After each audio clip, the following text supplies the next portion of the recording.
बिस्मिल्लाहिर्रहमानिर्रहीम। स्टूडेंट, हमारे पास जो लेक्चर नंबर 8 है उसमें हमने बताना है वेरिएबल्स क्या हैं, कितनी में क्लासिफाइड होते हैं एंड कांस्टेंट क्या हैं। फर्स्ट ऑफ ऑल तो हम डिस्कस करते हैं ऑब्जर्वेशन या वेरिएबल को। तो हमारे पास ऑब्जर्वेशन क्या है कि means any sort of numerical recording of information. Observation आपके पास क्या आ जाता है, मैं आपको क्लियर करती जाती हूँ ताकि आप इजीली फिर उसको समझ जाओ। ठीक है, इसका मीनिंग होता है any sort of numerically recording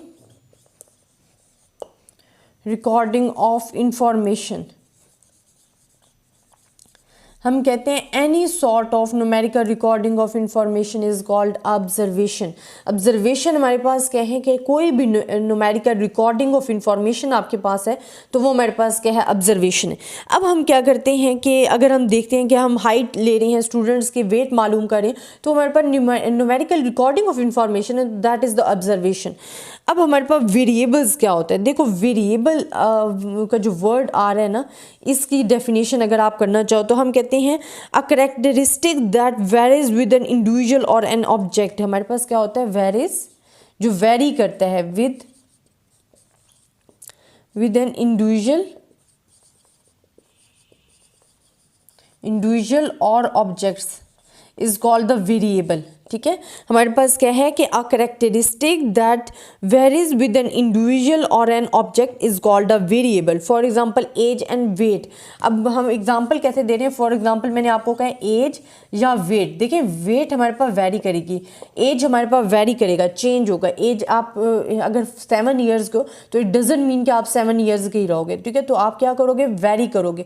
तो हमारे पास एज जो है वो हमारे पास वेरिएबल है, वेट हमारा चेंज होगा, दैट इज वेरिएबल। तो हम कहते हैं कि a characteristic that varies with an individual और एन ऑब्जेक्ट, जो कि इंडिविजुअल जो ऑब्जेक्ट में चेंज होता है, दैट इज कॉल्ड द हमारे पास आता है variable. For example age is a variable, it varies age from person to person. A variable can assume a number of values. तो हमारे पास ये क्या है, वेरिएबल आ जाता है। अच्छा, हम वेरिएबल्स को क्लासिफाइड करते हैं 2 वैल्यूज में। जब हम वेरिएबल को क्लासिफाइड करें, एक हमारे पास होता है क्वांटिटेटिव, एक होता है क्वालिटेटिव। एंड क्वालिटेटिव को आप एट्रीब्यूट भी कहते हो, एट्रीब्यूट। एक क्वांटिटेटिव है, एक क्वालिटेटिव है। अब हमारे पास क्या होता है कि हम कहते हैं वेरिएबल में बी क्लासिफाइड इनटू क्वांटिटेटिव और qualitative according to the form of characteristic of interest. अब a variable is called a quantitative variable when a characteristic can be express numerically. अगर हम अपनी जो वैल्यूज़ हैं उनको एक्सप्रेस कर रहे हैं numerically, that is called the quantitative variable. और अगर आप वेरिएबल्स की जो वैल्यूज़ हैं उनको डिस्क्राइब कर रहे हो कि on the other hand if the characteristic is non numerical such as education, gender, eye colour, quality, intelligence, poverty, satisfaction, variable is referred as the qualitative variable. A qualitative characteristic is also called an attribute. मैंने अभी आपको बताया कि qualitative variable को हम attribute भी कहते हैं। अब हमारे पास जो है स्टैटिस्टिक्स में जो हम मेजॉरिटी यूज़ कर रहे होते हैं वो हम न्यूमेरिकल डेटा यूज़ कर रहे होते हैं। तो हम कौन से वेरिएबल्स को डिस्कस कर रहे होते हैं, वेरिएबल क्वांटिटेटिव वेरिएबल्स को। अब जब क्वांटिटेटिव वेरिएबल को हम डिस्कस करते हैं ना, तो क्वांटिटेटिव वेरिएबल में हमारे पास ये 2 फर्दर डिवाइड हो जाते हैं। अब क्वांटिटेटिव वेरिएबल आपके पास किस में डिवाइड हो जाते हैं, एक होता है डिस्क्रीट वेरिएबल्स होते हैं, एक होता है कॉन्टिन्यूस वेरिएबल। अब कॉन्टिन्यूस वेरिएबल्स हमारे पास क्या होते हैं कि which takes on infinite number of values, जो आपके पास इन्फिनाइट नंबर ऑफ वैल्यूज़ लेते हैं, that is called the continuous random variables हैं। और डिस्क्रीट रैंडम वेरिएबल क्या है, which takes finite number of values, जो कि आपके पास काउंटेबल होती हैं, वो वैल्यूज़ लेते हैं, that is called the discrete variable. अब इसकी मैं एक एग्जांपल दे देती हूँ कि अगर आप कहते हो कि temperature is the continuous variables है, because they follow the each and every point. हम कहते हैं शेल, अगर हम कहते हैं ऑफ गन फायर, अगर फॉर एग्जांपल अगर आप इसकी एग्जांपल दे रहे हो गन की, कि आप एक फायर करते हो और वो जहाँ से जहाँ तक डिस्टेंस रिकवर कर रहा है, तो that is called the continuous variable.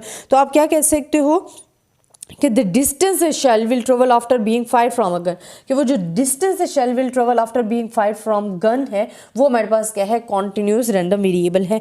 तो ये आपके पास आ गया जी कॉन्टिन्यूस रैंडम वेरिएबल। अब हमारे पास discrete and continuous random variable clear हो जाते हैं कि हमारे पास क्या है कि फिनाइट नंबर ऑफ वैल्यूज लेता है, काउंटेबल नंबर ऑफ वैल्यूज लेता है, तो that is called discrete variable. And अगर वो इनफिनाइट नंबर ऑफ वैल्यूज ले रहा है तो that is called the infinite number. अगर डिस्क्रीट रैंडम वेरिएबल की आपको एग्जांपल दूं तो हम कहते हैं prizes of commodities, prizes of goods जो हैं वो हमारे पास डिस्क्रीट रैंडम वेरिएबल, बिकॉज वो वन पॉइंट आपका पॉइंट नहीं लेंगे बल्कि वो जंप करेगी, तो हमारे पास डिस्क्रीट रैंडम वेरिएबल आ जाता है। अच्छा, अब यहाँ हमारे पास क्या आ जाता है, वही चीज़ें इन्होंने बताई हैं कि हमारे पास वेरिएबल एंड कांस्टेंट क्या है। Measure quantity which can vary from an individual और object to another is called the variable. Example of variable आपको मैंने बता दी है कि हाइट, एज, वेट हमारे पास आ गई है। A quantity which can assume only one value is called the constant. अच्छा, कांस्टेंट आपको पता है कि आपके पास क्या होते हैं, जिनकी फिक्स्ड वैल्यूज होती हैं, ठीक है। फॉर एग्जाम्पल आप मैथ में पढ़ रहे हो तो पाई, इसकी क्या वैल्यू होती है 3.14, ठीक है। हम एक्सपोनेंट को डिस्क्राइब कर रहे होते हैं जिसकी फिक्स वैल्यू होती है तो ये हमारे पास क्या होते हैं, कांस्टेंट होते हैं, जिसको हम कहते हैं quantity which can assume only one value is called the constant. Example आपको मैंने गिवन दे दी है। अब continuous and discrete random variable भी आपको बता दिए कि which takes on finite number of values है, या हम कहते हैं a variable which can assume any value within a given range is called a continuous random variable. Example, the continuous random variable height and weight of individual level of mercury in thermometer, speed of the car, जैसे speed of the car या shell of the travel after being from the fire।